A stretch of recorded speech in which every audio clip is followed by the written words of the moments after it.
You're tuned in to The Andrew Lawton Show.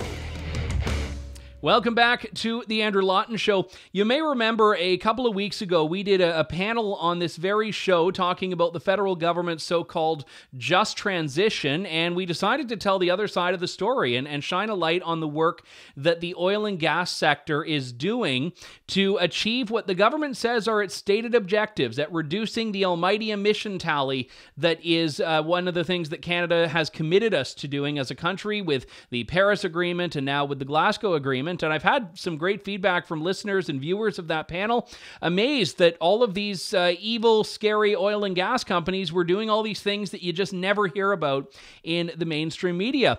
Well, it isn't just the oil and gas sector. Industry itself is taking one thing that we're told is that the bad guy of industry, carbon dioxide, and turning it into lots of really cool things. One in particular that I think we all can enjoy, perhaps at the end of the week, but I want to talk about this with Colin Craig from secondstreet.org, which has published this great report, 25 Innovative Carbon Tech Examples. Colin, it's good to talk to you. Thanks for coming on today.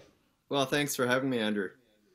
So let's start with the first question here. Why did you decide to do the dive into this and start pulling out all these examples, some of which I will say, and we'll get into this very shortly, are on the more obscure side, one might say? Well, I kept hearing anecdotally about these really cool things that entrepreneurs were creating with carbon dioxide instead of letting it release up into the atmosphere. And then I thought, let's see if we can do a report on this, see how much is out there. And as you alluded to, our report's called 25 Examples. We found lots of really cool things that entrepreneurs are doing. And we did this also because so much of the discussion about climate change in Canada, it's doom and gloom, it's pessimistic. I don't think that's how leaders should be approaching a problem. I think they need to approach things with optimism and spread the good news stories that are out there so that we can inspire more people to be looking at this kind of research and work. Yeah, and just to set the stage here with the political agenda, we originally had commitments that Canada made under the Paris Agreement to reduce our CO2 emissions by about 30%. Justin Trudeau, kind of on the back of a napkin, changed that about a year ago to say 40 to 45%. Reducing emissions is something that can be achieved in a couple of different ways. You can actually stop producing, or conceivably, you could take what you are producing and take it out of the atmosphere and apply it to other things. And these 25 items on your list, they fall into that latter category, do they not? Yeah, certainly. Most of them do. It's taking CO2, like you say, instead of letting it go into the atmosphere, you make something with it. So one of the examples that I love is from a company in New York. It's called Air Company. I'll just put it right here for a moment so you can see it. It's vodka. And what they've done is they found a way to make vodka using two ingredients, carbon dioxide and water. And that's it. It's really amazing how they've done this. And if you think about the formula for ethanol, which is the main ingredient in vodka, it's made up of carbon, hydrogen, and oxygen atoms. And you can find those three atoms in H2O and CO2. So they found a way to take those two ingredients, so to speak, and make vodka out of it. But there's certainly lots of other really interesting things that entrepreneurs are doing. Not just outside of Canada, certainly in Canada's borders, including a lot in Calgary. So just to go back to the vodka for a moment here, we may not get off the vodka, but just for a moment at least, I mean, we could, if we nationalize this, we could probably achieve the 45% reduction in CO2 right there. I could probably account for about 15% of that some days. We just have to replace everyone's drinks at the dinner table with vodka, and then we'll be fine. Forget about Tim Hortons. Our new national drink is Air Vodka, the CO2 capturing vodka. Okay, is that the only edible one on the list? No, actually, there's another really cool one that it's a company in Ontario. Actually, it's called Pond Technologies, and what they've done, it's fascinating. I love it. What they're doing is they're taking the exhaust that would come out of, say, like a smokestack, and they are channeling that CO2 that's coming out. They use some pipes. They put it into a tank. The tank is full of algae, and the algae eat the CO2.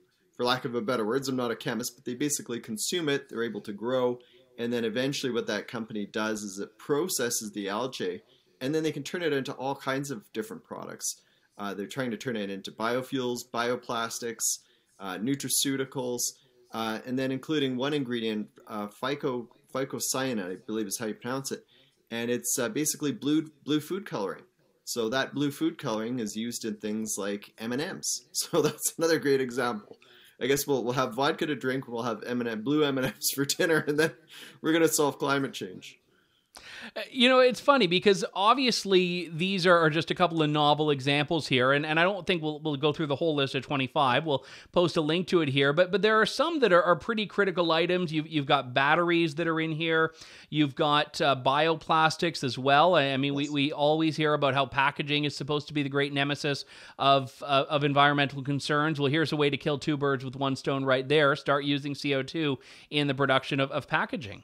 Yeah, and one I love is it's a company in Calgary. They're starting to make carbon nanofibers with CO2. And as the name suggests, it has carbon in it. Obviously, you can get carbon from CO2. And we already use, as a society, carbon nanofibers. You'll find them in all kinds of different products. So if you pick up a lightweight badminton racket, you'll probably see sometimes that on the racket, it'll say that it's made with carbon graphite or carbon fiber or whatever. Bicycle frames, those are lightweight. So we're already using them. The difference now is that this company is able to make that material using captured CO2, again, instead of letting it go into the atmosphere. So there are so many amazing things that entrepreneurs are doing with capturing CO2. I think we need to talk about it more. You know, I hear these stories about kids in schools that are they're having anxiety problems and other mental health issues because of climate change. And I think, my goodness, like, tell them the good news stories. Like, you know, that's not leadership to just scare all these kids. Give them some hope. Why don't we try and encourage them to be the next generation of engineers that can start to find other cool ways of using CO2? Yeah, and the one that jumped out at me too, again, just on an amusing note, is yoga mats. And Yeah. the people that are using those yoga mats, I think demographically are the most likely to think that CO2 is, again, this thing that we need to just completely purge and eradicate. Great, another way to kill two birds with one stone. Yeah, it's pretty cool. We actually met with the company recently that was making some of the material for those yoga mats. And in that case, you know, the whole yoga mat material is not from carbon dioxide, but it's part of it. It's an ingredient that they're able to use for that. And like you say, there's often ways that you can kill two birds with one stone with what these entrepreneurs are doing. There's a great Calgary story here, a company called Clean O2, where they are able to take, I believe it was created by someone in the sort of plumbing and heating and ventilation sector. They thought, well, why are we letting all this CO2 go into the atmosphere?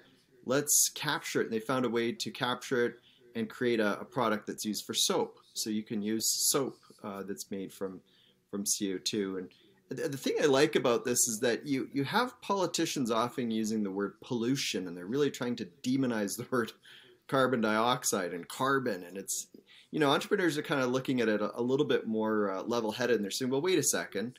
Carbon's a material that's in everything, or not everything, but a lot of different things, including humans. And it's just a resource that we can make stuff with.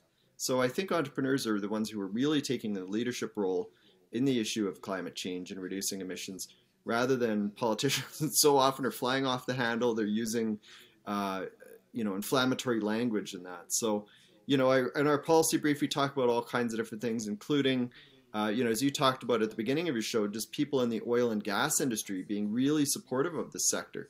I mentioned Air Company, the New York company that made the vodka. Well, they were a finalist in an X Prize that was co-sponsored by the Canadian Oil Sands Innovation Alliance. So you're seeing lots of examples like that where industry is supporting these entrepreneurs and they're helping these companies out. They want to do what they think is best for the environment. The Canadian Gas Association, they've been heavily supportive of efforts by industry to try to reduce emissions and up-and-coming startups and that. So, you know, it's really on this issue, I think the leadership that we need to see is happening by the private sector. It's happening by entrepreneurs. And it's how we've addressed past environmental challenges. If you look throughout history, it's not by politicians pounding their fists. It's by entrepreneurs finding a way to address the issue at hand. Yeah, and that panel that I did a couple of weeks ago, we had a couple of entrepreneurs that have been doing a lot in this space, and one of the things that was most interesting to me about this is that they're getting virtually no government support. Now, I should say, as true entrepreneurs, they aren't looking for government support, but if the government is saying that this is the top priority, it would be great to look at, instead of reinventing the wheel, organizations and entrepreneurs and investors that are already doing things that are working towards that stated objective. And the point that I think a lot of listeners took away from that, and certainly I did as the moderator, was that the government isn't really looking for true solutions to this. They're looking for basically justification to declare a war on this oil and gas sector. And I'm wondering if in the conversations you've had with entrepreneurs and startups that are on this list, if that's true of their story as well, where they're kind of doing this alone in spite of government, or certainly without government. Yeah, I think there has been some cases where they have received support from government. I mean, a lot of entrepreneurs, like you say, they're I think naturally have a mindset where they're not looking around for government handouts. I actually think there is a role for government to support industry with this, and I think there's a few things that government can do that I think a lot of people across the political spectrum would support. Myself, I don't think we need as much government in our lives as we have, but I think there's a role for government here. It could be something as simple as, you often see the federal government spending millions of dollars each year on research grants in the post-secondary sector. When you go through that list, there's a lot of really crazy stuff. It's not a priority. What they could do is say, okay, if we're going to spend this money on research grants in the post-secondary sector, well, then put it towards the carbon capture issue, because you keep telling us that it's a crisis. Well, if it's a crisis, that's where you should be diverting your resources. And we talk about a couple of the silly examples in our report. I think if your listeners and viewers go through it, they'd agree that it's the things that Ottawa spends money on in that sector. It's not necessarily a priority. So that's one way Ottawa could support the sector without spending more money. Just take the existing money and redirect it towards this issue. It could even be something as simple as drawing attention to it. I mean, our politicians have huge social media followings. Talk about it. Talk about the companies in your city, your town, your constituency, whatever, that are doing these things so that they get more publicity and attention. And from that, these companies might even be able to get some venture capital raised from the private sector. So I think there are things. Yeah, don't just demonize the entire space, which is, I think, what's happening now. Yeah, exactly. So, I think there's a role for government to help out. It doesn't always have to be the one they're cutting a big check, but there's things that can be done there. And another idea in the report that I thought as well was something that would certainly conform with my goals for government, keeping it small and pro-industry, and that was just offering tax credits for companies that are doing things in the carbon capture space. And this is logical. If we're going to be penalizing through a carbon tax large emitters, why would we not incentivize to companies that are doing things to actually have a net negative impact on emissions? Yeah, not just net zero, but net negative, which is what these companies are doing. Yeah, and that's certainly one thing that can be done. Ottawa's looking at bringing in a credit. They're kind of at a consultation stage. They have said that they're going to be bringing this in. I forget the amount. It's somewhere around 30 megatons is what they're talking about supporting. Well, the amount that Canada emits each year in carbon dioxide, it's over 700 megatons. So they're saying, well, we're going to do this. This is the size of the problem. Well, then make that tax credit much more available to a larger swath so that you can actually start to address that issue in a more meaningful way rather than just sort of this token little thing. So we'll have to wait and see what kind of details Ottawa brings forward with that plan. But I think there's enormous potential in this sector. Entrepreneurs are pretty amazing at addressing this, as we've seen. And we've talked about vodka and badminton rackets. Another great one is diamonds. There's a company in New York that's making diamonds from CO2. So there's all kinds of wild and amazing things that entrepreneurs are doing. And I think governments shouldn't underestimate what they can do. The report over at secondstreet.org, 25 innovative carbon tech examples. The co-author, president of secondstreet.org, Colin Craig, joins me. Colin, always a pleasure to talk to you. I can't toast your work with a glass of air vodka yet. I'll have to order mine, but I do appreciate you putting this together and coming on today. Yeah, thanks a lot, Andrew. Appreciate your time and helping to spread the word about what's happening. Thanks for listening to The Andrew Lawton Show. Support the program by donating to True North at www.tnc.news.